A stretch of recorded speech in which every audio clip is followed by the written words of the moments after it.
Right now, in the crowd in front of Lincoln were several newspaper reporters who were eager to make headlines out of any mistake he might make. Of course, Lincoln could have refused the invitation to speak. With the war still going on and his son, Todd, gravely ill back in the White House, no one would have blamed Lincoln if he declined to attend. The truth was that he had wanted to be a part of the ceremony. He needed to see the landscape of Gettysburg where so many men had died. Suddenly, there was a murmuring from the crowd, and then scattered applause. Everett had finally arrived. A path was cleared through the crowd, and Everett made his way to the platform and his seat.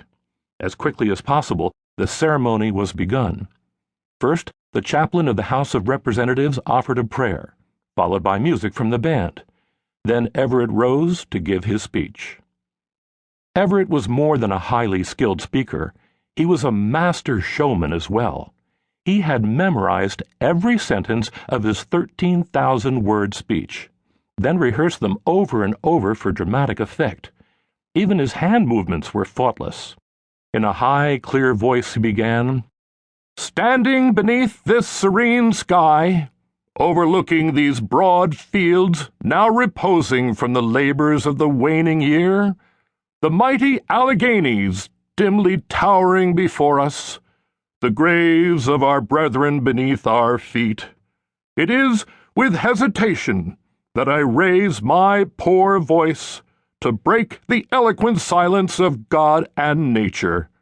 But the duty to which you have called me must be performed.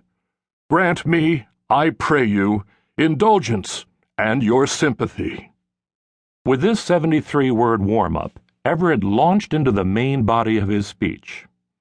Lincoln had been given an advance copy of Everett's speech, so he was familiar with its contents. Even so, he must have been impressed by Everett's scholarly references to ancient Greece and its warrior gods, and the powerful way in which he spoke. Lincoln may have even compared his own little speech to the grand one Everett was delivering. It's also very probable that Lincoln's thoughts eventually strayed to the reason for the gathering at Gettysburg that day. Less than 5 months before, in July of 1863, the Union and Confederate armies had met there in a bloody 3-day battle. The hill where 20,000 stood listening to Everett had been the scene of the most brutal fighting of the war.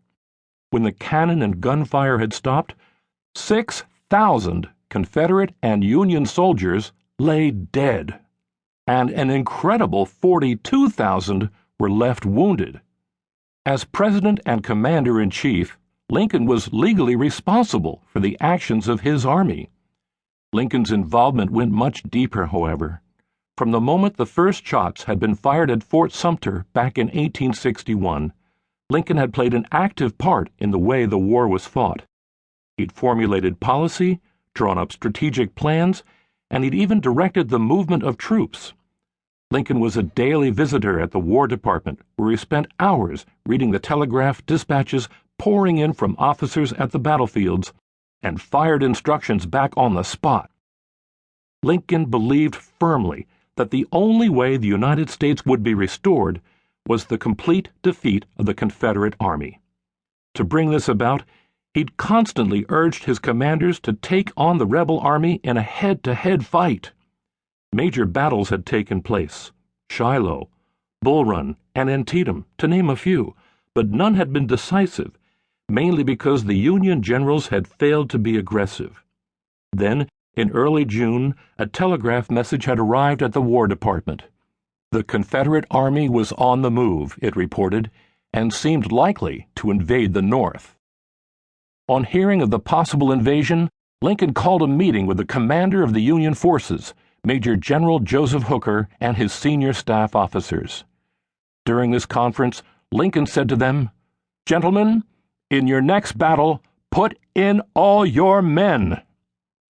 Lincoln's order had been carried out in the rocky hills, ravines, and woods that now surrounded him. He had known all along that a major clash of the two armies would cost many lives, but the long rows of white grave markers were vivid proof of just how steep